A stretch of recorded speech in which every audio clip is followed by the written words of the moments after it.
എന്തുകൊണ്ടാണ് കേരളത്തിന് ഇങ്ങനെ നിലനിൽക്കാൻ വേണ്ടി പറ്റുന്ന സാഹചര്യം ഉണ്ടായത്? നമുക്കെല്ലാവർക്കും അറിയാവുന്നതുപോലെ 1956 കേരള സംസ്ഥാനം രൂപീകരിക്കപ്പെടുന്നത്. തിരുവിതാംകൂറും കൊച്ചിയും മലബാറുമെല്ലാം ചേർന്ന് ഒരൊറ്റ സംസ്ഥാനമായി മാറുന്നത് 1956 1957 ഒന്നാമത്തെ തെരഞ്ഞെടുപ്പ് കേരളത്തിൽ നടക്കുന്നത്. ആ തെരഞ്ഞെടുപ്പ് നടക്കുമ്പോൾ നമ്മുടെ കേരളത്തിന്റെ അവസ്ഥ എന്ന് പറയുന്നത് ഇന്ത്യയിലെ മറ്റെല്ലാ സംസ്ഥാനങ്ങളെയും എന്ന പോലെ തന്നെ ജമ്മിത്വം കൊടികുത്തി വാണിരുന്ന ഒരു നാടായിരുന്നു ഈ കേരളം. ആ കേരളത്തിന്റെ അവസ്ഥയെ കണ്ടാണ് സ്വാമി വിവേകാനന്ദൻ പ്രഖ്യാപിച്ചത് കേരളം ഭ്രാന്താലയമാണ് എന്ന്. അങ്ങനെ ജമ്മിത്വ കേരളം ഇന്ന് 2025 നമ്മൾ കാലുവെക്കുമ്പോ കേരളം എന്ന് പറയുന്നത് നവകേരള സൃഷ്ടിയിലേക്ക് കടന്നിരിക്കുന്നു എന്നും അതിദാരിദ്ര്യം പരിഹരിക്കുന്ന സംസ്ഥാനമായി മാറിയിരിക്കുന്നു എന്നുള്ളതും അഭിമാനപൂർവ്വം നമുക്ക് കാണാൻ വേണ്ടി പറ്റുന്നതാണ്. ഈ മാറ്റം കേരളത്തിന്റെ ചുവരുകൾക്കകത്ത് മാത്രമല്ല ചർച്ച ചെയ്യപ്പെടുന്നത്. ഇത് ഇന്ത്യ രാജ്യത്ത് മാത്രമല്ല ചർച്ച ചെയ്യപ്പെടുന്നത്. കഴിഞ്ഞ ദിവസം ചൈനയിലെ കമ്മ്യൂണിസ്റ്റ് പാർട്ടിയുടെ പ്രതിനിധികൾ കേരളത്തിലേക്ക് വന്നു. അവര് കേരളത്തിലെ CPI-യുടെയും CPIM-ന്റെയും നേതാക്കളുമായി ചർച്ച നടത്താൻ വേണ്ടി വന്നതാണ്. അവര് ചർച്ചയ്ക്ക് വരാനുള്ള കാരണം ഈ കേരളത്തെ അതിദാരിദ്ര്യം പരിഹരിക്കുന്ന സംസ്ഥാനമാക്കി മാറ്റി എന്നതറിഞ്ഞ് അത് സംബന്ധിച്ച് ചർച്ച ചെയ്യാൻ വേണ്ടി വന്നതാണ്. അവര് പറഞ്ഞു, ഞങ്ങൾ ചൈനയിൽ വിപ്ലവം നടത്തിയത് 1949 അത് കഴിഞ്ഞ് കമ്മ്യൂണിസ്റ്റ് പാർട്ടിയുടെ ഗവൺമെന്റാണ് തുടർച്ചയായി ചൈന ഭരിച്ചുകൊണ്ടിരുന്നത്.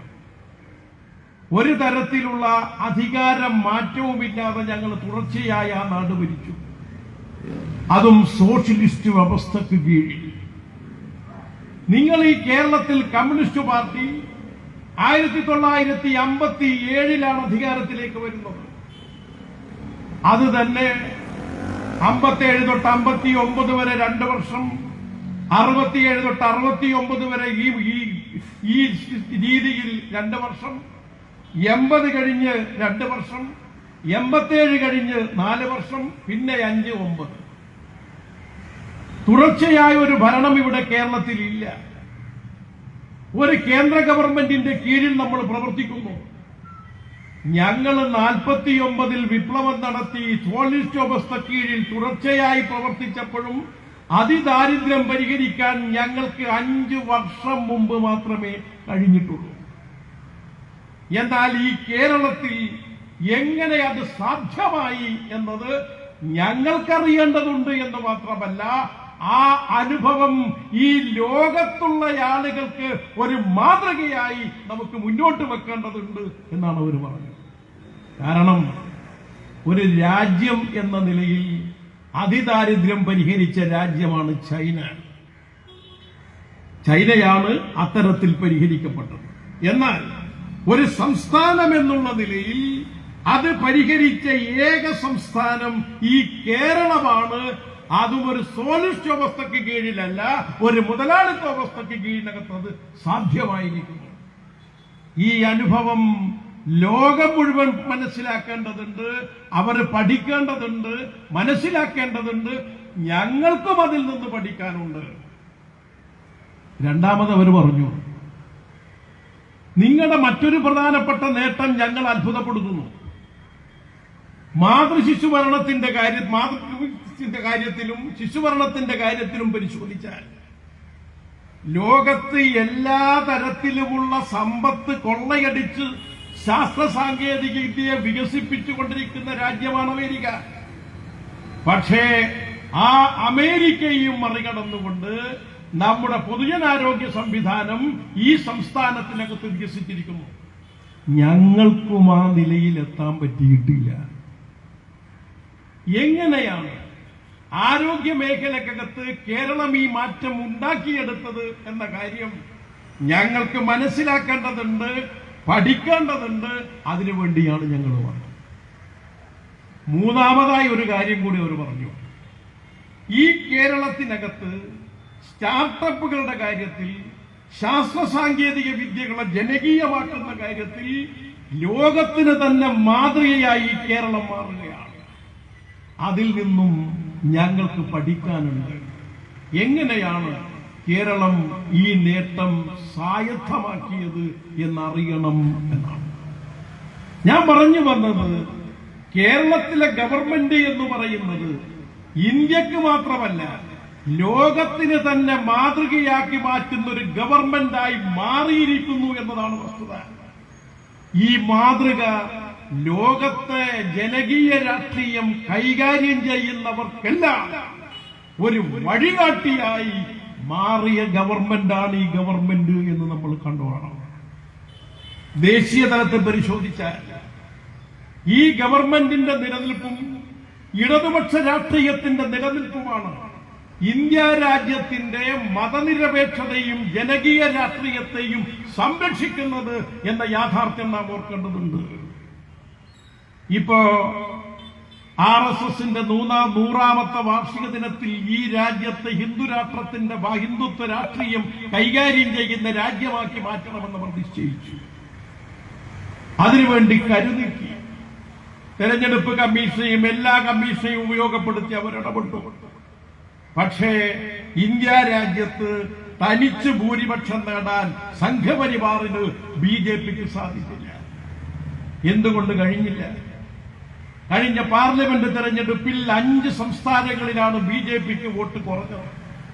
1 മഹാരാഷ്ട്ര, 2 രാജസ്ഥാൻ, 3 പഞ്ചാബ്, 4 ഹരിയാന, ഉത്തർപ്രദേശ്, ഡൽഹി. ഈ 5 സംസ്ഥാനങ്ങളിൽ 63 സീറ്റുകൾ കുറഞ്ഞതാണ് BJPക്ക് ഒറ്റയ്ക്ക് ഭൂരിപക്ഷം കിട്ടുന്ന സാഹചര്യം ഇന്ത്യയിൽ ഇല്ലാതാക്കിയത്. ഈ സംസ്ഥാനങ്ങൾക്കെല്ലാമുള്ള പ്രത്യേകത എന്താ? ഈ സംസ്ഥാനങ്ങളിലാണ് കർഷക പ്രക്ഷോഭങ്ങൾ ഇരമ്പി മറിഞ്ഞത്. മഹാരാഷ്ട്രയിൽ ഇടതുപക്ഷം തുടങ്ങിയ പ്രക്ഷോഭം, രാജസ്ഥാനിൽ ഇടതുപക്ഷം വളർത്തിയെടുത്ത പ്രക്ഷോഭം, അതിലൂടെ ഇന്ത്യയിലാകമാനം വികസിച്ചു വന്ന പ്രക്ഷോഭം, ഇടതുപക്ഷ കർഷക സംഘടനകളും മറ്റ് കർഷക സംഘടനകളും നടത്തിയ പോരാട്ടം, ആ പോരാട്ടമാണ് ഈ അവസ്ഥ ഉണ്ടാക്കുന്നതിന് പ്രധാന കാരണമായി തീർന്നത്. ഇടതുപക്ഷം മഹാരാഷ്ട്രയിൽ ആരംഭിച്ച കർഷക പ്രക്ഷോഭമാണ് ഈ രാജ്യത്താപകാലം വളർന്നു പിടിച്ചതും സംഘപരിവാറിന്റെ മതരാഷ്ട്രമോഹങ്ങളെ തകർക്കുന്നതിന് ഏറ്റവും പ്രധാനപ്പെട്ട സാഹചര്യമുണ്ടാക്കിയത്. വർഗീയതയെ വർഗസമരം കൊണ്ട് പ്രതിരോധിക്കുക എന്ന ഇടതുപക്ഷ രാഷ്ട്രീയത്തിന്റെ കരുത്തിലാണ് ഈ രാജ്യം ഇന്ന് മതനിരപേക്ഷ രാഷ്ട്രമായി നിൽക്കുന്നത്. കഴിഞ്ഞ പാർലമെന്റ് തെരഞ്ഞെടുപ്പിൽ സംഘപരിവാർ ലക്ഷ്യം വെച്ചത് എന്തായിരുന്നു? അവര് ലക്ഷ്യം വെച്ചത് നമ്മുടെ ബാബരി മസ്ജിദ് തകർത്ത് അവിടെ രാമപ്രതിഷ്ഠ നടത്തി, ആ രാമപ്രതിഷ്ഠയ്ക്ക് ഇന്ത്യയിലെ ആകെ ആളുകളെ അണിനിരത്തി അതിലൂടെ ഹിന്ദുത്വ രാഷ്ട്രീയം പ്രചരിപ്പിച്ച് ഈ നാട്ടിൽ അധികാരമെത്താമെന്നായിരുന്നു. ആ പ്രതിഷ്ഠയ്ക്ക് വേണ്ടി സംഘപരിവാർ ഈ രാജ്യത്തെ എല്ലാ രാഷ്ട്രീയ പാർട്ടികളെയും സമീപിച്ചു. ഇന്ത്യാവേദിയിലെ കോൺഗ്രസ് ഉൾപ്പെടെയുള്ള രാഷ്ട്രീയ പാർട്ടികളെ സമീപിച്ചു. അവരെല്ലാം ആ പരിപാടിക്ക് പോകാമെന്ന് സമ്മതിച്ചു. ഞങ്ങൾ വരാം, ആലോചിച്ച് വരാം എന്ന് തീരുമാനിച്ചു. പിന്നീടാണ് ഇടതുപക്ഷ പാർട്ടികളുടെ CPIMന്റെയും CPIയുടെയും നേതാക്കളെ കാണാൻ ഇവർ വരുന്നത്. അവര് പറഞ്ഞതെന്താ? 1000 ക്ഷേത്രങ്ങൾ ഈ നാട്ടിലുണ്ടാക്കുന്നതിന് ഞങ്ങളാരും എതിരല്ല, രാമന്റെ ക്ഷേത്രമുണ്ടാക്കുന്നതിനും ഞങ്ങളാരും എതിരല്ല. പക്ഷേ ഇവിടെ പള്ളി തകർത്ത് ക്ഷേത്രമുണ്ടാക്കുന്ന ഈ പരിപാടി അംഗീകരിക്കാൻ പറ്റില്ല. ഇത് രാഷ്ട്രീയ താൽപര്യത്തിന് വേണ്ടി മതത്തെ, വിശ്വാസത്തെ ഉപയോഗപ്പെടുത്തുന്നതാണ്. ആ നിലപാട് ഇടതുപക്ഷം സ്വീകരിച്ച് മുന്നോട്ട് പോയി. ആ രാഷ്ട്രീയം ഇന്ത്യ രാജ്യത്ത് ഇടതുപക്ഷം ഉയർത്തിക്കൊണ്ടുവന്നു. അങ്ങനെ അവസാനം കോൺഗ്രസ് ഉൾപ്പെടെയുള്ള ഇന്ത്യാവേദിയിലെ രാഷ്ട്രീയ പാർട്ടികൾ ഞങ്ങൾ ആ പരിപാടിക്ക് പോകുന്നില്ല എന്ന് തീരുമാനിച്ചു. നിങ്ങളൊന്ന് ആലോചിച്ചു നോക്ക്. ആ പരിപാടിക്ക് ബാബരി മസ്ജിദ് തകർത്ത് രാമക്ഷേത്രമുണ്ടാക്കി അതിലൂടെ വോട്ട് പ്രതിഷ്ഠ നടത്തിയ ആ പരിപാടിക്കകത്ത് ഇന്ത്യാവേദിയിലെ പാർട്ടികൾ പോയിരുന്നുവെങ്കിൽ മതനിരപേക്ഷത എന്ന മുദ്രാവാക്യം ഇന്ത്യാവേദിക്ക് ഉയർത്താൻ പറ്റുമായിരുന്നു. BJPയുടെ അഴിമതി പുറത്തു വന്നത് ഇലക്ട്രൽ ബോണ്ടിലൂടെ ഇടതുപക്ഷമാണ്. ഞാൻ വിശദീകരിക്കുന്നില്ല. ഇന്ത്യ രാജ്യത്ത് BJPയെ പരാജയപ്പെടുത്തുന്നതിന് പ്രധാനപ്പെട്ട പങ്ക് വഹിച്ചത് ഇന്ത്യയിലെ പ്രാദേശിക മതനിരപേക്ഷ കക്ഷികളാണ്. അവരാ പോരാട്ടത്തിന് മുൻകൈ എടുത്തത് എന്തുകൊണ്ടാണ്? കേന്ദ്ര ഗവൺമെന്റ് അവർക്ക് അർഹതപ്പെട്ട വിഭവങ്ങൾ കൊടുക്കുന്നില്ല എന്നതിന്റെ അടിസ്ഥാനത്തിൽ കേന്ദ്ര ഗവൺമെന്റ് സംസ്ഥാനങ്ങൾക്ക് അർഹതപ്പെട്ട വിഭവം കൊടുക്കാതെ ഫെഡറൽ സംവിധാനത്തെ തകർക്കാൻ മുന്നോട്ട് വന്നപ്പോ ആ പോരാട്ടം ഇന്ത്യയിൽ വളർത്തിക്കൊണ്ടുവന്നതാണ്. കേരളത്തിന്റെ മുഖ്യമന്ത്രി സഖാവ് പിണറായി വിജയന്റെ നേതൃത്വത്തിൽ ഇടതുപക്ഷ ജനാധിപത്യ മുന്നണിയുടെ മന്ത്രിമാരും MLA-മാരും ജനപ്രതിനിധികളും ഡൽഹിയിൽ പ്രക്ഷോഭത്തിന് പോയി. ആ പ്രക്ഷോഭത്തിലാണ് ഇന്ത്യാവേദിയിലെ രാഷ്ട്രീയ പാർട്ടികളെല്ലാം അണിനിരന്ന് ഒരു മഹാപ്രകടനവും ശക്തിപ്രകടനവും ജനകീയമായ കരുത്തും കാണിച്ചത്. ആ ചെറുത്തുനിൽപ്പാണ് സംഘപരിവാറിനെ, അതിന്റെ രാഷ്ട്രീയത്തെ, അധികാരത്തിലെത്താനുള്ള മോഹങ്ങളെ പ്രതിരോധിച്ചത് എന്ന് നമ്മൾ കാണണം. അപ്പൊ ഞാൻ പറഞ്ഞു വരുന്നത്, കേരളത്തിലെ ഇടതുപക്ഷ ജനാധിപത്യ മുന്നണിയെ സംരക്ഷിക്കുക എന്നത്, ഈ ഗവൺമെന്റിനെ മുന്നോട്ട് കൊണ്ടുപോവുക എന്ന് പറയുന്നത് ദേശീയ രാഷ്ട്രീയത്തിൽ മതനിരപേക്ഷത സംരക്ഷിക്കുന്നതിനും ജനകീയമായ രാഷ്ട്രീയം മുന്നോട്ട് കൊണ്ടുപോകുന്നതിനും മർമ്മപ്രധാനമാണ് എന്ന് കാണണം. കേന്ദ്ര ഗവൺമെന്റ് പൊതുമേഖലാ സ്ഥാപനങ്ങൾ വിൽക്കുമ്പോ ഈ കേരളം അതിനെ സംരക്ഷിക്കുകയാണ്. ക്ഷേമ പദ്ധതിയിൽ നിന്ന് കേന്ദ്ര ഗവൺമെന്റ് പിന്മാറുമ്പോ കേരളം അതിനെ സംരക്ഷിക്കുകയാണ്. ആരോഗ്യത്തിന്റെയും വിദ്യാഭ്യാസ മേഖലയിൽ നിന്നും കേന്ദ്ര ഗവൺമെന്റ് തുടർച്ചയായി പിന്മാറുമ്പോ അതിൽ നിന്ന് ബദലുയർത്തി അവിടെ മിഷനുകൾ ഉണ്ടാക്കിക്കൊണ്ട് ഇടപെടുകയാണ് ഇടതുപക്ഷം. കാർഷിക മേഖലയിൽ നിന്ന് കേന്ദ്ര സർക്കാർ പിന്മാറുമ്പോ കാർഷിക മേഖലയെ ശക്തിപ്പെടുത്തുകയാണ് ഇടതുപക്ഷം. ഇന്ത്യ രാജ്യത്ത് ജനകീയ രാഷ്ട്രീയത്തെ ഉയർത്തിപ്പിടിച്ച് ബദലുയർത്തി ഇന്ത്യയിലെ ജനകീയ രാഷ്ട്രീയത്തിന്റെ വെളിച്ചമായി ദീപശിഖയായി പ്രവർത്തിക്കുന്ന ഗവൺമെന്റാണ് കേരളത്തിലെ ഇടതുപക്ഷ ജനാധിപത്യ മുന്നണി ഗവൺമെന്റ്. ഈ മുന്നണിയും ഈ ഗവൺമെന്റും ദുർബലപ്പെട്ടാൽ ഇന്ത്യ രാജ്യത്തിനകത്ത് മതനിരപേക്ഷതയ്ക്ക് പൊരുതാൻ, ജനകീയ രാഷ്ട്രീയത്തിന് പൊരുതാൻ, ഈ നാട്ടിലെ സാധാരണ മനുഷ്യന്റെ പ്രശ്നങ്ങൾ ഉയർത്തിപ്പിടിക്കാൻ ഇന്ത്യയിലെ ന്യൂനപക്ഷ ജനവിഭാഗങ്ങൾക്ക് അവരുടെ ജീവിതവുമായി ജീവിക്കാനുള്ള അവസ്ഥ അന്ത്യം കുറിക്കുന്നതിലേക്കായിരിക്കും എത്തുക എന്ന് നാം തിരിച്ചറിയണം. അതുകൊണ്ട് ഈ തെരഞ്ഞെടുപ്പ് ഇടതുപക്ഷത്തിന്റെ വിജയം, ഇടതുപക്ഷ ജനാധിപത്യ മുന്നണിയുടെ വിജയം ദേശീയ രാഷ്ട്രീയത്തെ സംബന്ധിച്ചിടത്തോളവും പ്രാധാന്യമുള്ളതാണ് എന്ന് നാം തിരിച്ചറിയണം. ഒരു ബദൽ പാത ഇന്ത്യ രാജ്യത്ത് മുന്നോട്ട് വെക്കുന്ന ഏക ഗവൺമെന്റാണ് ഈ ഗവൺമെന്റ്. അതുകൊണ്ട് ഇതിനെ സംരക്ഷിക്കേണ്ടതുണ്ട്. ഇനി കേരളത്തിലേക്ക് വന്നാലോ, ഞാൻ നേരത്തെ പറഞ്ഞു സഖാക്കൾ, 1957 നമ്മുടെ ഗവൺമെന്റ് അധികാരത്തിൽ വരുമ്പോ ഈ കേരളത്തിലുണ്ടായിരുന്നത് ജമ്മിത്വ കേരളമായിരുന്നു. ആ ജമ്മിത്വ കേരളം ഇന്ന് നവകേരളത്തിലേക്കും അതിൽ നിന്നും ദാരിദ്ര്യം തന്നെ പരിഹരിക്കാൻ വേണ്ടി പറ്റാവുന്നിടത്തേക്കും ഈ മാറ്റം വരികയാണ് കേരളത്തിൽ. ആരാണ് ഈ മാറ്റം കൊണ്ടുവന്നത്? 1957 ഗവൺമെന്റ് അധികാരമേറ്റപ്പോ ആദ്യം ഇവിടെ കുടിയൊഴിപ്പിക്കൽ അവസാനിപ്പിക്കുക എന്ന് പറഞ്ഞ് ജമ്മിത്വത്തിന്റെ കണക്ക് കത്തിവെച്ചു. ആരോഗ്യ വിദ്യാഭ്യാസ മേഖല സൗജന്യമായ നടപടികളിലേക്ക് പോയി. ഈ നാട്ടിലെ, ഈ കേരളത്തിലുടനീളം സംവരണം ഏർപ്പെടുത്തിക്കൊണ്ട് ഈ നാട്ടിലെ സാമൂഹ്യമായി അടിച്ചമർത്തപ്പെട്ട വിഭാഗങ്ങളെ സംരക്ഷിക്കുന്ന പ്രവർത്തനങ്ങളിലേക്ക് ഗവൺമെന്റ് പോയി. അതുപോലെ തന്നെ അധികാരം താഴേക്ക് കൊടുക്കേണ്ടതുണ്ട്. അധികാര വികേന്ദ്രീകരണം ഈ നാട്ടിലുണ്ടായെങ്കിൽ മാത്രമേ ജനകീയ താൽപര്യങ്ങൾ സംരക്ഷിക്കുകയുള്ള നിലപാടത് സ്വീകരിച്ചു. 57 ഗവൺമെന്റ് പോയി. 1967 വീണ്ടും ഗവൺമെന്റ് വന്നപ്പോ കുടിയൊഴിപ്പിക്കൽ അവസാനിപ്പിച്ച ഗവൺമെന്റ് അടുത്ത ഘട്ടമായി ഈ നാട്ടിലെ പാവപ്പെട്ടവന് സ്വന്തമായി ഭൂമി നൽകുന്ന നടപടിയിലേക്ക് കടന്നു. ആദ്യം അവരെ ഭൂമിയിൽ ഉറപ്പിച്ചു നിർത്തി. അതിനുശേഷം അവർക്ക് കുടികടപ്പ് അവകാശങ്ങൾ കൊടുത്തുകൊണ്ട് ഉറപ്പു നിർത്തുന്ന പദ്ധതിയിൽ പോയി. വീണ്ടും 1980 ഇടതുപക്ഷ ജനാധിപത്യ മുന്നണി ഗവൺമെന്റ് വന്നപ്പോ ഈ നാട്ടിലെ പാവപ്പെട്ടവർക്ക് ക്ഷേമ പെൻഷനുകൾ പ്രഖ്യാപിച്ചു, മാവേലി സ്റ്റോറുകൾ പ്രഖ്യാപിച്ചു, പൊതുവിതരണ സമ്പ്രദായത്തിൽ ഇടപെട്ടു. മണ്ണിലുറപ്പിച്ചു നിർത്തിയ ജനതക്ക് മണ്ണൊരുക്കി കൊടുത്ത് അതിനുശേഷം അവർക്ക് ക്ഷേമ പെൻഷനുകളും മറ്റ് സൗജന്യങ്ങളും കൊടുത്തു.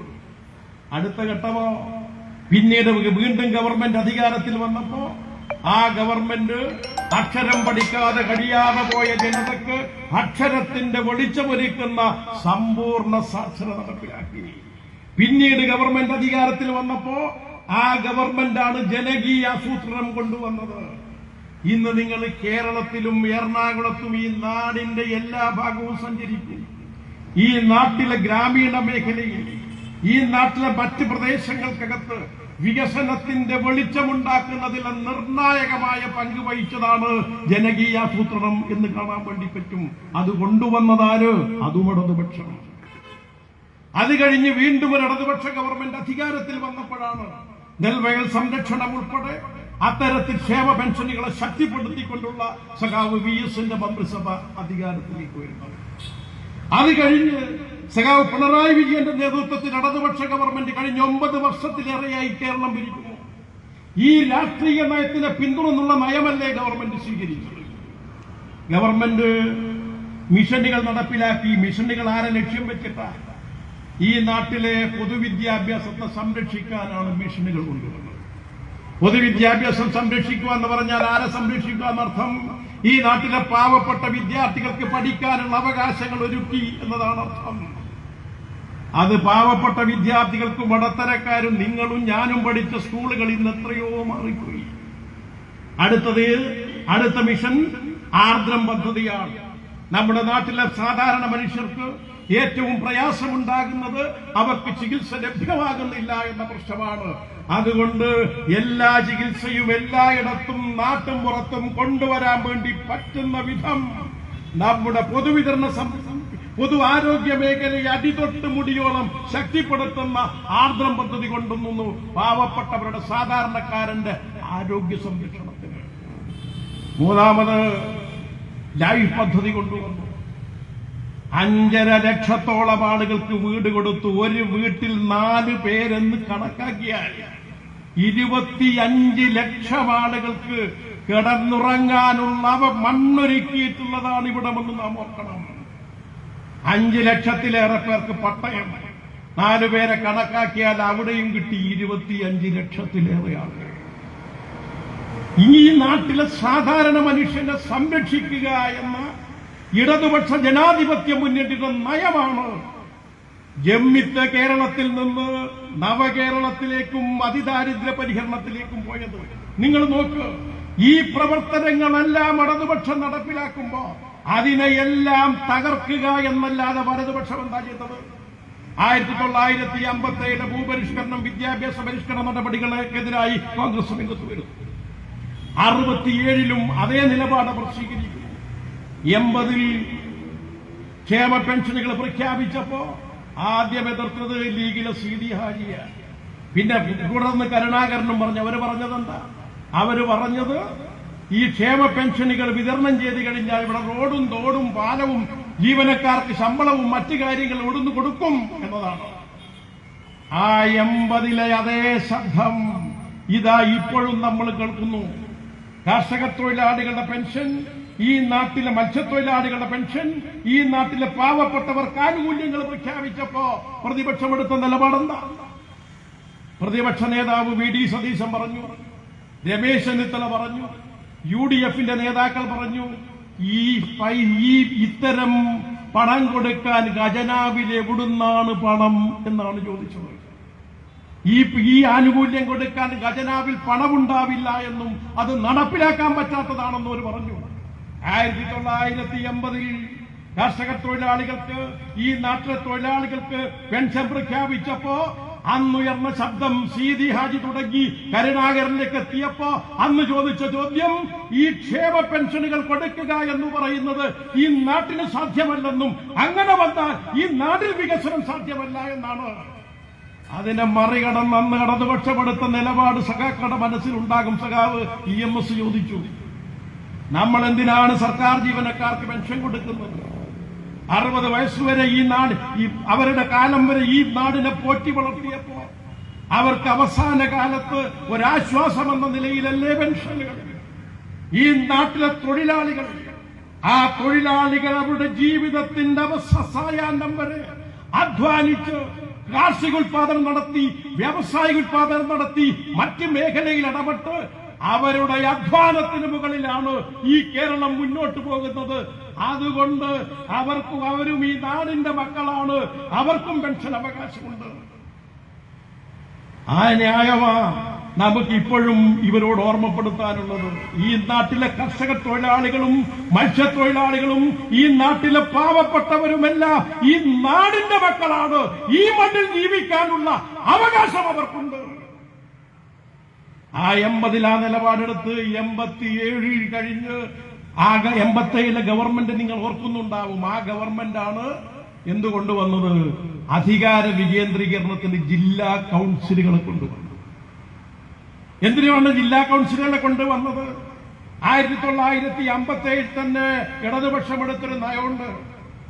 അതായത് തിരുവനന്തപുരത്ത് വെച്ച് നിങ്ങൾ പ്ലാനിംഗ് നടത്തിയാൽ ഈ നാട്ടിലെ സാധാരണ മനുഷ്യർക്ക് അതിന്റെ നേട്ടമുണ്ടാവില്ല.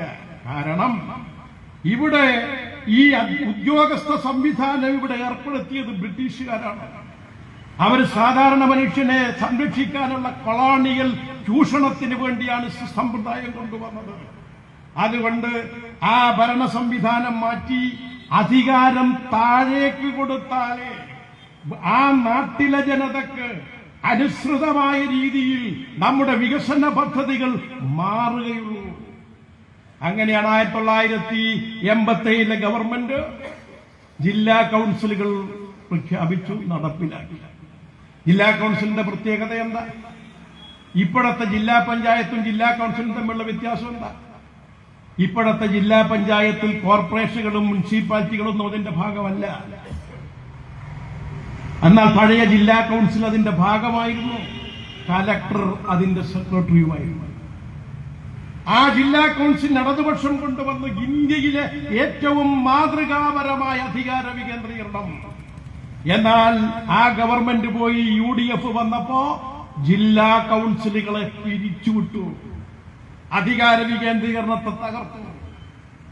അത് കഴിഞ്ഞാണ് ഇന്ത്യക്കാകെ മാതൃകയായ ജനകീയാസൂത്രണത്തിലേക്ക് അടുത്ത ഗവൺമെന്റ് പോയത്. ഇന്ത്യയിലെ മറ്റിടത്ത് അധികാര വികേന്ദ്രീകരണവും ഇവിടും തമ്മിലുള്ള വ്യത്യാസം എന്താ? ഈ സംസ്ഥാനത്ത് നൽകിയതുപോലെ അധികാരം താഴേക്ക് മറ്റെവിടെയും കൊടുത്തിട്ടില്ല. ഈ സംസ്ഥാന ഗവൺമെന്റ് ചെയ്തതുപോലെ പണം താഴേക്ക് കൊടുക്കുക എന്ന പരിപാടിയിലേക്ക് അവിടെ പോയിട്ടില്ല. അതാ ജനകീയാസൂത്രണവും മറ്റ് സംസ്ഥാനങ്ങളിൽ അധികാര വികേന്ദ്രീകരണവും തമ്മിലുള്ള വ്യത്യാസം. ആ അധികാര വികേന്ദ്രീകരണത്തെയും തകർക്കാൻ നോക്കി UDF എന്ന് കാണാം. നിങ്ങൾ ഈ കാലഘട്ടത്തിനകത്ത് ഇത്തരത്തിൽ ഗുണപരമായ എല്ലാ മാറ്റങ്ങളെയും പ്രതിരോധിക്കുക എന്നതാണ് UDF സ്വീകരിച്ചു വരുന്ന നയം എന്ന് നമ്മൾ കാണണം. ഈ നാട്ടിൽ നിങ്ങൾ പരിശോധിക്കുക. നമ്മുടെ നാട്ടുമ്പുറങ്ങളിൽ മനുഷ്യര് പട്ടിണിയില്ലാതെ ജീവിക്കുന്നതിനിടയാക്കിയ കാര്യങ്ങൾ എന്താണ്? ഒന്നാമത്തെ കാര്യം എന്ന് പറയുന്നത് ക്ഷേമ പെൻഷനാണ്. ആരാ കൊണ്ടുവന്നത്? ഇടതുപക്ഷം. രണ്ടാമത് നാട്ടുമ്പുറത്തിലെ ജനങ്ങളെ സാധാരണ മനുഷ്യരെ ജീവിപ്പിക്കാനുള്ള സൗകര്യം കൊടുക്കുന്നത് കുടുംബശ്രീയാണ്. ആരാ കൊണ്ടുവന്നത്? ഇടതുപക്ഷം.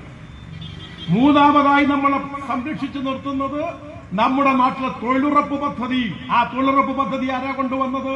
ഇടതുപക്ഷം. ഇന്ത്യൻ പാർലമെന്റിൽ 62 സീറ്റുകൾ ഉണ്ടായിരുന്ന കാലത്ത് ആ സമ്മാനമാണ് തൊഴിലുറപ്പ്. അതും ഇടതുപക്ഷം. കേരളത്തിലെ പൊതുവിതരണമോ?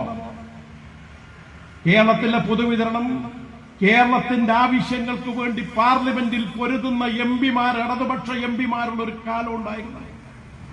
1960കളിൽ ഭക്ഷ്യക്ഷാമത്തിന്റെ പ്രശ്നം ഈ കേരളത്തിൽ വന്നപ്പോ ഇന്ത്യൻ പാർലമെന്റിൽ AKG ഉൾപ്പെടെയുള്ള ഇടതുപക്ഷ ശക്തികൾ പോരാടി. ആ പോരാട്ടത്തിന്റെ ഫലമായാണ് സ്റ്റാറ്റ്യൂട്ടറി റേഷനിലേക്ക് ഈ കേരളം എത്തിച്ചേരുന്നത്. ഇന്നത്തെ എംപിമാരും അന്നത്തെ എംപിമാരും തമ്മിൽ വ്യത്യാസത. ഈ നാടിനൊരു വേദന വരുമ്പോ ആ ശബ്ദം പാർലമെന്റിലുണ്ടാകും. ഇന്ന് കേരളത്തിന് വേണ്ടി ശബ്ദിക്കാൻ ഏതെങ്കിലും ഒരു UDF എംപിമാരുണ്ടോ? ഈ കൊച്ചിൻ പ്രൊട്ടസ്റ്റ് പാർലമെന്റിൽ കേരളത്തിലെ ഇടതുപക്ഷ എംപിമാർ നടത്തിയ പോരാട്ടത്തിന്റെ, AKG ഉൾപ്പെടെ നടത്തിയ പോരാട്ടത്തിന്റെ ഫലമായി രൂപപ്പെട്ടതല്ലേ? അത്തരത്തിലുള്ള എന്തെങ്കിലും ഒരു ശബ്ദം ഈ കേരളത്തിന് വേണ്ടി ഇന്ത്യൻ പാർലമെന്റിൽ UDF ഉയർത്തുന്നുണ്ടോ? ഈ കേരളത്തിന്റെ ഇത്തരം പ്രശ്നങ്ങളിൽ ഇവരാരെങ്കിലും ശബ്ദിക്കുന്നുണ്ടോ? ഒന്നുമില്ല എന്ന് കാണാൻ ഞാൻ പറഞ്ഞു വരുന്നത്, നമ്മുടെ നാട്ടിലെ കുടുംബശ്രീ, നമ്മുടെ നാട്ടിലെ ക്ഷേമ പെൻഷനുകൾ, നമ്മുടെ നാട്ടിലെ തൊഴിലുറപ്പ്, നമ്മുടെ നാട്ടിലെ പൊതുവിതരണ സമ്പ്രദായം, ഇവയെല്ലാം സൃഷ്ടിച്ചത് ഇടതുപക്ഷമാണ്. ആ ഇടതുപക്ഷത്തിന്റെ കരുത്തിലാണ് ഈ കേരളത്തിൽ അതിദാരിദ്ര്യം പരിഹരിക്കുന്ന സംസ്ഥാനമായി ലോകത്തിന് മാതൃകയായത്. അതിനെ എല്ലാം ഇവർ തകർക്കാനല്ലേ നോക്കി. ക്ഷേമ പെൻഷന്റെ ചരിത്രം ഞാൻ പറഞ്ഞു. കുടുംബശ്രീ നിങ്ങൾ ഓർക്കുന്നില്ലേ? ഇടതുപക്ഷം കൊണ്ട കുടുംബശ്രീയെ തകർക്കാനല്ലേ UDF ജനശ്രീ കൊണ്ടുവന്ന് അവർക്ക് പദ്ധതിക്ക് പമ്പ് ചെയ്തപ്പോ കുടുംബശ്രീയിലെ സഹോദരിമാരും ഇടതുപക്ഷവും നടത്തിയ ചെറുത്തുനിൽപ്പല്ലേ ഈ കേരളത്തിലെ കുടുംബശ്രീയെ ഇന്ന് നിലനിർത്തുന്നത്? ഗ്രാമീണ തൊഴിലുറപ്പ് പദ്ധതി നിരന്തരം അതിനെ തകർക്കാൻ ശ്രമിക്കുകയാണ് കേന്ദ്ര ഗവൺമെന്റ് എന്ന് നിങ്ങൾക്കറിയാം. സ്റ്റാറ്റ്യൂട്ടറി റേഷനെ BPL-ഉം APL-ഉമായി തിരിച്ചതാരാ? അത് കോൺഗ്രസ് ആണ്. അത് കൂടുതൽ ശക്തമായി തുടരുകയാണ് BJP. ഞാൻ പറഞ്ഞു വരുന്നത്, ഈ നാടിന്റെ നേട്ടങ്ങളെല്ലാം സൃഷ്ടിച്ചെടുത്തത് ഇടതുപക്ഷമാണ്. ആ ഇടതുപക്ഷത്തിലാണ് ഈ കേരളം മുന്നോട്ട് പോകുന്നത്. പാവപ്പെട്ട ജനങ്ങളുടെ പ്രശ്നങ്ങൾ മാത്രമല്ല, നാടിന്റെ വികസനം മുന്നോട്ട് പോകുമ്പോൾ മറ്റ് എല്ലാ ജനവിഭാഗങ്ങളെയും പരിഗണിക്കേണ്ടതുണ്ട്. ഇവിടെ അധ്യാപകർക്ക് ഒരു ശമ്പള സ്കെയിലും ആനുകൂല്യവും പ്രഖ്യാപിച്ചതാരാ? 57 ഗവൺമെന്റാണ്. സർക്കാർ ജീവനക്കാർക്ക് DA-യും ആനുകൂല്യങ്ങളും 70-കളിലെ ഇടതുപക്ഷ പ്രസ്ഥാനങ്ങൾ നടത്തിയ പോരാട്ടത്തിന്റെ പരിണിതഫലമായി 80-കളിൽ ശക്തിപ്പെട്ടു വന്ന ഒന്നാണ്. അതും ഇടതുപക്ഷത്തിന്റെ സംഭാവനയാണ്. ഈ പുതിയ കേരളത്തിൽ ഈ സൗകര്യങ്ങളെല്ലാം മുന്നോട്ട് കൊണ്ടുപോകണം എന്നുണ്ടെങ്കിൽ നമ്മുടെ എല്ലാ മേഖലയിലും അതിശക്തമായ രീതിയിലുള്ള വികാസം സാധ്യമാവേണ്ടതുണ്ട്. എല്ലാ മേഖലയിലും പുതിയ തോതിലുള്ള നിക്ഷേപങ്ങൾ ഉയർന്നു വരേണ്ടതുണ്ട്. ആ നിക്ഷേപങ്ങൾ ഉയർന്നു വരുമ്പോഴേ നമ്മുടെ സമ്പദ്ഘടന ശക്തിപ്പെടും. അതിനുവേണ്ടി സംസ്ഥാന ഗവൺമെന്റ് ചെയ്തതെന്താ? പശ്ചാത്തല സൗകര്യ വികസനത്തിന് ഊന്നൽ കൊടുത്തു. അതിനുവേണ്ടി കിഫ്ബി ഉണ്ടാക്കി. 90,000 കോടിയുടെ വികസന പ്രവർത്തനങ്ങൾ ബഡ്ജറ്റിന് പുറത്ത് കിഫ്ബിയിലൂടെ നടപ്പിലാക്കി. അതിന്റെ കരുത്തിലല്ലേ നമ്മുടെ വിദ്യാലയങ്ങൾ, ആശുപത്രികൾ, റോഡുകൾ, ഈ നാട്ടിലുള്ള എല്ലാ വികസന പ്രവർത്തനങ്ങളും പശ്ചാത്തല സൗകര്യ മേഖലയിൽ നടന്നത്. തീരദേശ ഹൈവേ, മലയോര ഹൈവേ, നാഷണൽ ഹൈവേ, മറ്റൊരു സംസ്ഥാനത്തും ഇല്ലാത്ത വിധം ഭൂമി ഏറ്റെടുക്കാൻ പണം സംസ്ഥാന ഗവൺമെന്റിനോട് ആവശ്യപ്പെട്ടു. അതിനെയും സ്വീകരിച്ച് മുന്നോട്ട് പോയി. പശ്ചാത്തല സൗകര്യത്തിന് അടിസ്ഥാനമൊരുക്കിയത് കിഫ്ബി പദ്ധതിയല്ലേ? ആ കിഫ്ബിയെയല്ലേ ഇവരിപ്പോ തകർക്കാൻ നോക്കുന്നത്? കേരളത്തിന്റെ വികസനത്തിന്റെ അടിസ്ഥാനത്തെ പൊളിച്ചെഴുതുക എന്ന രാഷ്ട്രീയത്തിന്റെ ഭാഗമല്ലേ? നമ്മൾ പശ്ചാത്തല സൗകര്യം വികസിപ്പിച്ച് അതിലൂടെ ഈ നാട്ടിനകത്ത് പുതിയ ഉൽപ്പന്നങ്ങൾ, നിക്ഷേപങ്ങൾ കൊണ്ടുവന്ന് നമ്മുടെ വ്യാവസായികമായും മറ്റും വികസിച്ച് മുന്നോട്ട് പോകേണ്ടതുണ്ട്. അത് ഭാവിയുടെ ആവശ്യ. കാരണം എന്താ? നിങ്ങൾക്ക് ശ്രദ്ധിച്ചാലറിയാം, നേരത്തെ കർഷക തൊഴിലാളികളായി, മത്സ്യത്തൊഴിലാളികളായി ജീവിച്ച കുടുംബങ്ങളിലെ കുട്ടികൾ ഇന്നവിടെയാണ്. അവരാ വഴിയിലേക്കല്ല, ആ വഴിയിലേക്ക് അല്ല അവർ വിദ്യാസമ്പന്നരായി മുന്നോട്ട് പോകുന്നു. അത് സാമൂഹ്യ വികാസത്തിന്റെ വളർച്ചയുടെ ഭാഗമാണ്.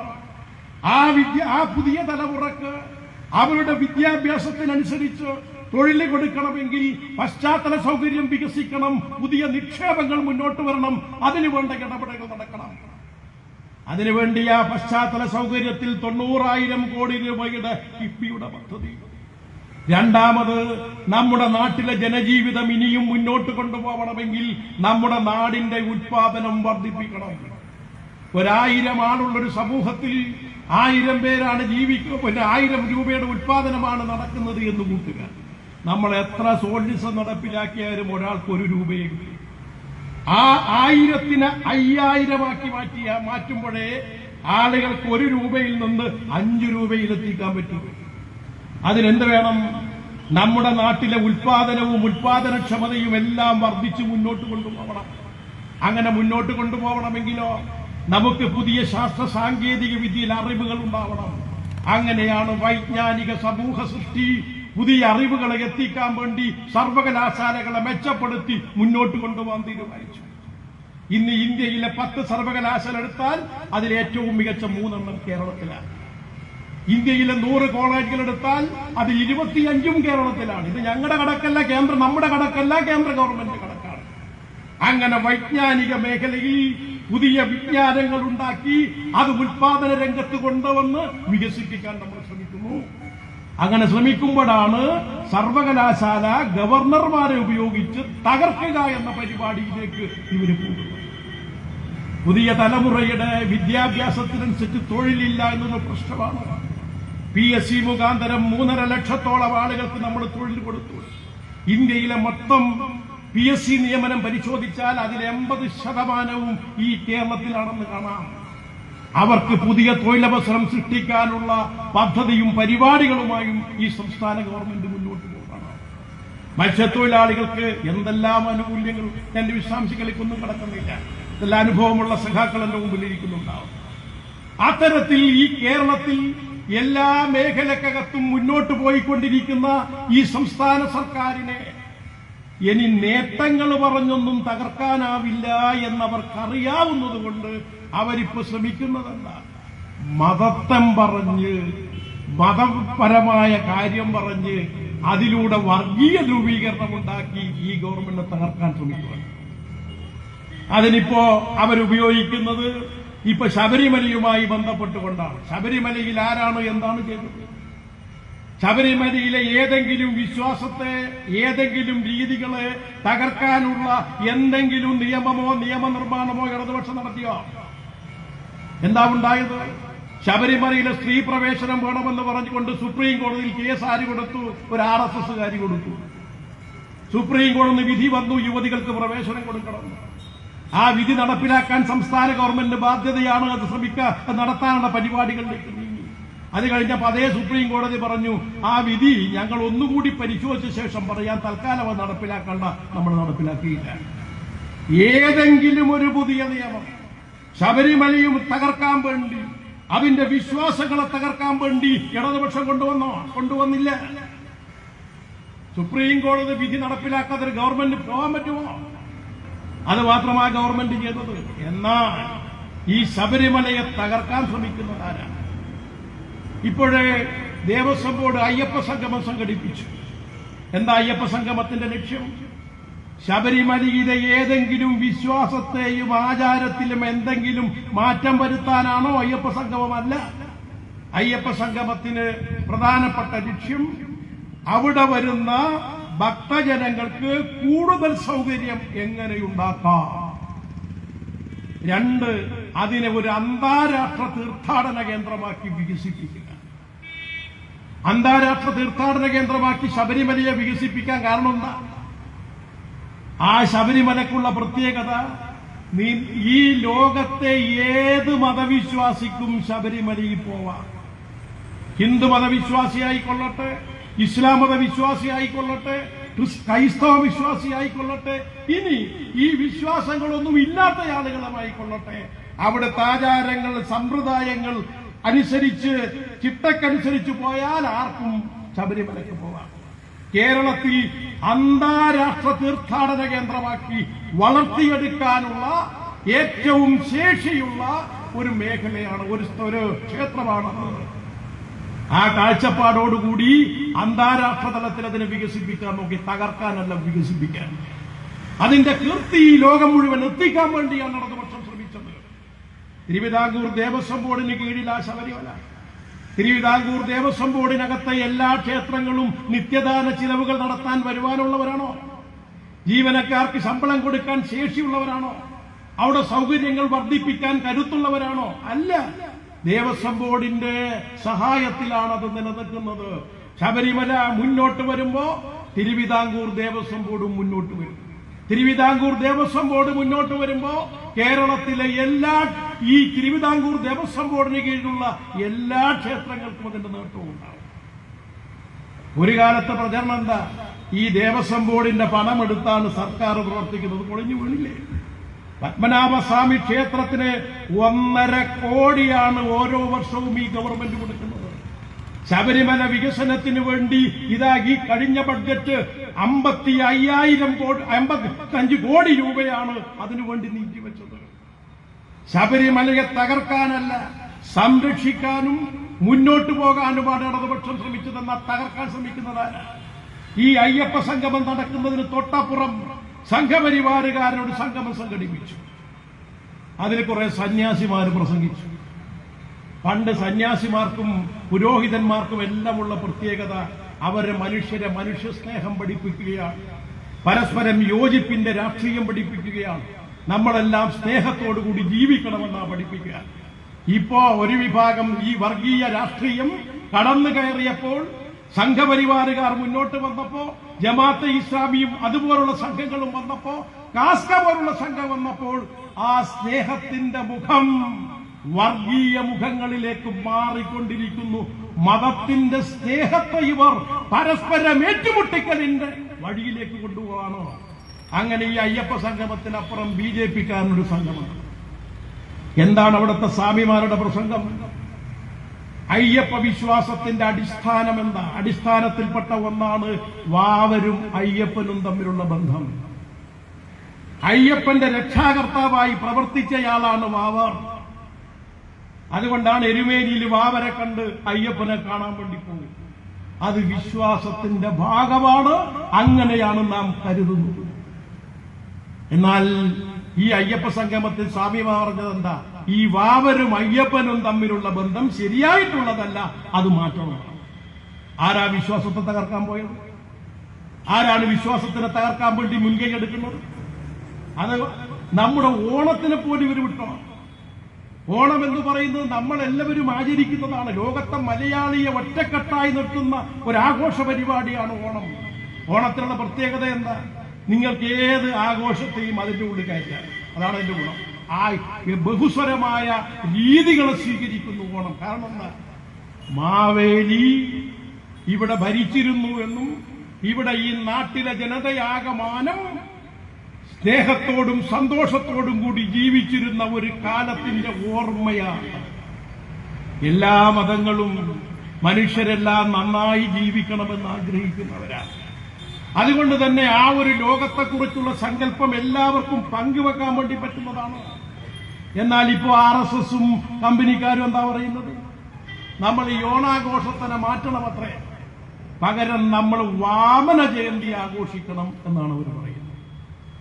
സമത്വത്തെ നമ്മൾ ആഘോഷിച്ചുകൊണ്ടിരിക്കുമ്പോഴാണ് ആ സമത്വമുണ്ടാക്കിയ മാവേലിയെ ചവിട്ടി താഴ്ത്തിയ വാമനന്റെ ജയന്തിയായി നമ്മൾ ആഘോഷിക്കണമെന്ന് പറയുമ്പോൾ ആരാണ് വിശ്വാസത്തെയും സംസ്കാരത്തെയും ജീവിതത്തെയും തകർക്കാൻ നോക്കുന്നത്? സംഘപരിവാറല്ലേ? ഈ നാട്ടിലെ ക്ഷേത്രങ്ങളിലും അതുപോലെ തന്നെ മറ്റ് ആരാധനാലയങ്ങളിലുമുള്ള കാര്യങ്ങളെല്ലാം നമ്മളൊക്കെ മനസ്സുകൊണ്ട് എപ്പോഴും ആഗ്രഹിക്കുന്ന നല്ല നിലയിൽ നടക്കണമെന്നാണ്. എന്നാൽ അത് കലക്കണം എന്നാരെങ്കിലും ആഗ്രഹിക്കുന്നുണ്ടെങ്കിൽ അത് ഇവരാണ്. ഇപ്പൊ തൃശൂർ പൂരം നമ്മുടെ കേരളത്തിന്റെ പൊതുവായിട്ടൊരു ആഘോഷമായി എടുത്തിട്ടുള്ളതാണ്. ആ തൃശൂർ പൂരം നല്ല നിലയിൽ പോകണമെന്നല്ലേ എല്ലാവരും ആഗ്രഹിക്കുക. എന്താ സംഘപരിവാറിന്റെ ആഗ്രഹം എന്താ? അത് കലക്കണം. കലക്കിയാലോ അതുപയോഗിച്ച് വോട്ടുണ്ടാക്കാം. ആചാരങ്ങളെയും വിശ്വാസങ്ങളെയും വോട്ടിന് വേണ്ടി എന്തും ചെയ്യാൻ വേണ്ടി തയ്യാറുള്ളവരവര്. ഇതാ ഈ കഴിഞ്ഞ ദിവസം നമ്മുടെ സോഷ്യൽ മീഡിയയിലും പത്രങ്ങളിലും വാർത്ത വന്നില്ലേ? RSSന്റെ ആസ്ഥാനത്ത് വാഹനങ്ങൾ പാർക്ക് ചെയ്യുന്നതിന് വേണ്ടി 1400 വർഷം പഴക്കമുള്ള ഒരു ക്ഷേത്രം തകർത്തു. ആ ക്ഷേത്രം തകർത്തപ്പോ അതിന്റെ വിശ്വാസികൾ രംഗത്ത് വന്നു. അവര് തടഞ്ഞു. ഡൽഹി നടന്നതല്ലേ ഇത് കഴിഞ്ഞ ദിവസം നടന്നതാണ്. ഇവർക്കെന്ത് വിശ്വാസം, എന്ത് ആരാധന? ഇവർക്ക് രാഷ്ട്രീയത്തെ, മതത്തെ രാഷ്ട്രീയ ആവശ്യത്തിന് വേണ്ടി ഉപയോഗിക്കാം. മതത്തിന്റെ അടിസ്ഥാനത്തിൽ ഒരു രാഷ്ട്രമുണ്ടായാൽ അത് ഏറ്റവും ആപത്തുണ്ടാക്കുക മതവിശ്വാസികൾക്കാണെന്ന് തിരിച്ചറിയണം. അത് തിരിച്ചറിഞ്ഞതുകൊണ്ട് ഗാന്ധിജിയും മൗലാന അബ്ദുൽ കലാം ആസാദും എല്ലാം മതരാഷ്ട്രവാദത്തിൽ നിന്നു. ഈ രാജ്യം ഒരു ഹിന്ദുത്വ രാഷ്ട്രമായി എന്ന് കണക്കുകൂട്ടുക. മറ്റ് എല്ലാ മതക്കാരും വിശ്വാസമില്ലാത്തവരും രണ്ടാം കിടയായി മാറും. ആ രണ്ടാം കിടയായി മാറുമ്പോൾ സംഘർഷം ഉണ്ടാവും. എങ്ങനെയാണ് ബംഗ്ലാദേശിലെ പാകിസ്ഥാൻ ബംഗ്ലാദേശ് സംഘർഷത്തിന്റെ അടിസ്ഥാനം എന്തായിരുന്നു? അവിടുത്തെ ബംഗാളി ഭാഷ സംസാരിക്കുന്നവർ രണ്ടാം പൗരന്മാരാണ്.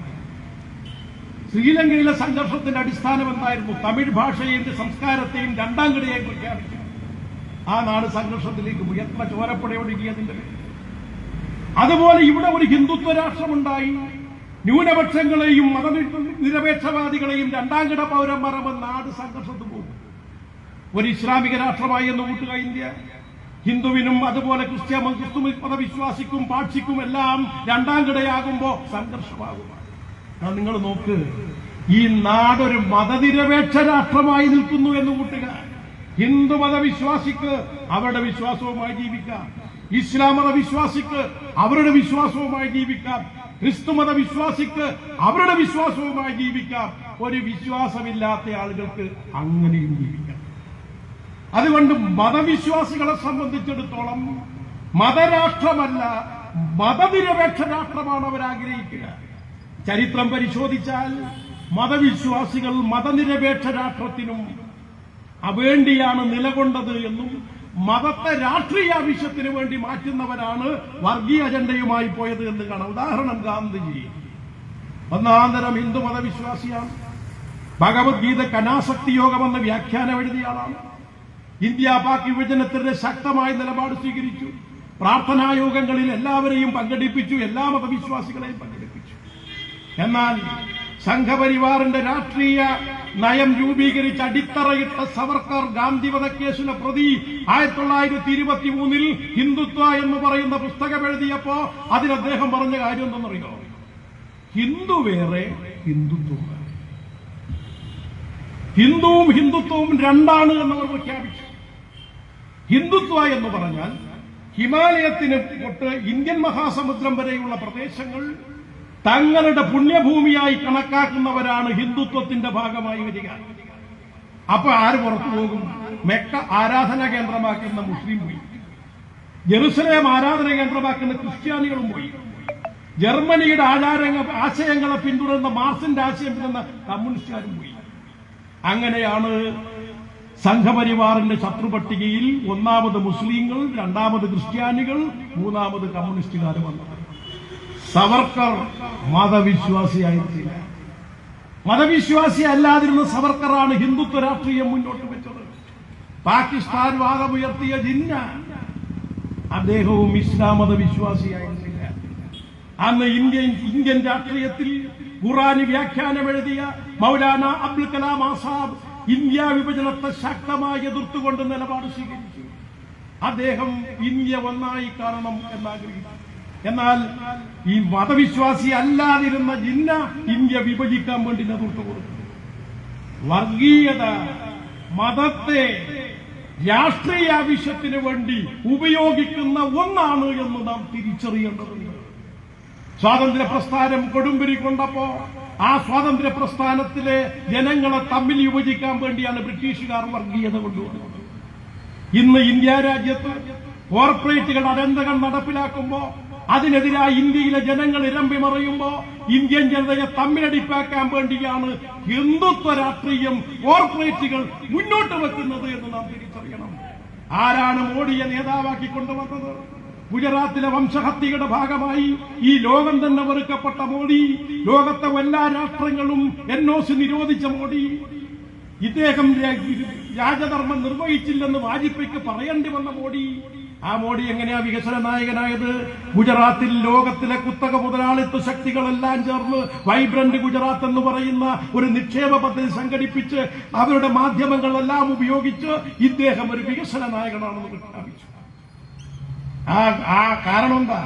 കോർപ്പറേറ്റുകളുടെ സാമ്പത്തിക നയങ്ങൾ ആണ് RSS. അത് ആ നയം അവർ നടപ്പിലാക്കുമെന്ന കാര്യത്തിൽ പിന്നെ തർക്കമില്ല. രണ്ടാമത് ആ നയം നടപ്പിലാക്കുമ്പോൾ ജനങ്ങൾ പ്രതിരോധത്തിലേക്ക് വരും.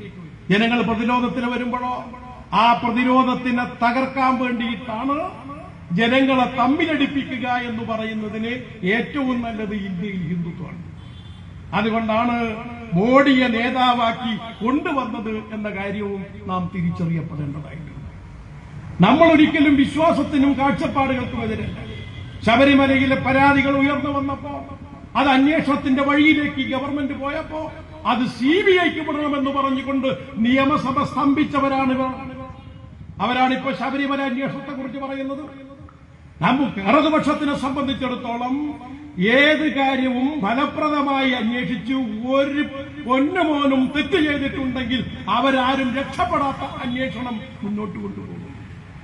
ശബരിമലയിലെ ഒരു തരി പൊന്നുപോലും മറ്റാർക്കും എടുക്കാൻ വേണ്ടി പറ്റാത്ത രീതിയിലുള്ള നിലപാട് സ്വീകരിച്ച് മുന്നോട്ട് പോകുന്നതാണ് നമ്മുടെ നിലപാട്.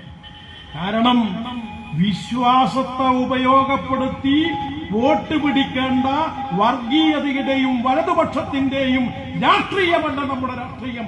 നമ്മുടെ രാഷ്ട്രീയം വിശ്വാസികളെ ബഹുമാനിച്ചുകൊണ്ട് ജനകീയ പ്രശ്നങ്ങൾ ഏറ്റെടുത്തുകൊണ്ട് ജനങ്ങളെ ആകമാനം മുന്നോട്ട് കൊണ്ടുപോവുക എന്നുള്ളതാണ്. അതുകൊണ്ട് ആ രാഷ്ട്രീയം മുറുകെ പിടിക്കുന്ന ഇടതുപക്ഷ ജനാധിപത്യ മുന്നണിയെ വിജയിപ്പിച്ച് മുന്നോട്ട് പോകേണ്ടതുണ്ട്. ഇപ്പോ ചില കേസുകളും കാര്യങ്ങളുമെല്ലാം നടന്നുകൊണ്ടിരിക്കുകയാണ്. ആളുകൾക്ക് തെറ്റുപറ്റുമ്പോ ആ പാർട്ടി അതിനോട് എന്ത് നിലപാട് സ്വീകരിച്ചു എന്നതാണ് പ്രശ്നം. ഇപ്പോ DGPക്ക് കൊടുത്തു എന്നാണ് ഇവർ പറയുന്നത്. ഈ പരാതി എത്രയോ കാലം മുമ്പ് കോൺഗ്രസുകാരുടെ കയ്യിലില്ലേ? എന്നിട്ട് ആ പരാതികൾ ഊറ്റിവെച്ച് അവസാനം ഈ നാട്ടിലെ ജനങ്ങളാകമാനം അറിഞ്ഞ് ഇതൊരു വലിയ ഭോജന സമ്മർദ്ദമായി മാറിയപ്പോഴല്ലേ അവർ ഈ വഴിയിലേക്ക് വന്നത്. ഞാൻ പറഞ്ഞു ദീർഘിപ്പിക്കുന്നില്ല. അതുകൊണ്ട് ഈ കേരളത്തിലെ ഇടതുപക്ഷ ജനാധിപത്യ മുന്നണിയെയും അതിന്റെ കാഴ്ചപ്പാടുകളെയും ശക്തിപ്പെടുത്തുക എന്നത് ലോകതലത്തിലും ദേശീയ തലത്തിലും കേരളത്തിന്റെ വികസനത്തിനും അത്യന്താപേക്ഷിതമാണ് എന്ന് നമ്മൾ തിരിച്ചറിയണം. അതുകൊണ്ട് മതനിരപേക്ഷത സംരക്ഷിക്കാൻ, നമ്മുടെ നാടിന്റെ വികസനം മുന്നോട്ട് കൊണ്ടുപോവാൻ, അധികാര വികേന്ദ്രീകരണ ശക്തിപ്പെടുത്താൻ ഇടതുപക്ഷ ജനാധിപത്യ മുന്നണി സ്ഥാനാർത്ഥികളെ വിജയിപ്പിക്കുക എന്നത് നമ്മുടെയും നാടിന്റെയും ലോകത്തിന്റെയും ആവശ്യമാണ് എന്ന് തിരിച്ചറിഞ്ഞുകൊണ്ടുള്ള ഒരു തെരഞ്ഞെടുപ്പാക്കി ഇത് മാറ്റണം എന്നുകൂടി അഭ്യർത്ഥിച്ചുകൊണ്ട് സഖാക്കളെ എല്ലാം അഭിവാദ്യം ചെയ്തുകൊണ്ട് ഈ പരിപാടി ഉദ്ഘാടനം ചെയ്തുകൊണ്ട് ഞാൻ അവസാനിപ്പിക്കുന്നു. അഭിവാദ്യങ്ങൾ.